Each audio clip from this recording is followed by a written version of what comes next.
Ito yung ulam na simpleng-simple lang, na kadalasang inuulam lalo na ng mga nagbo-boarding house kasi bukod sa mura lang, madali pang gawin. Lalagyan ko lang ng konting repolyo yung aking noodles para naman may sustansya kahit papaano.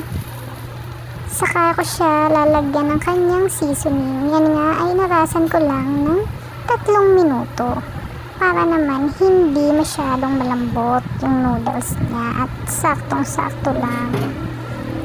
Dinagdagan ko na din yan ng konting asin dahil syempre marami ang sabaw at tatabang na. Ganyan lang ang aming ulam. Napakasimple. Syempre, yan ay pasok na pasok sa budget. Wala man tayong pambili ng baka. Beef flavor naman ang ating noodles. Tama ba? Kaya kain na tayo. Ano pang hinihintay ninyo?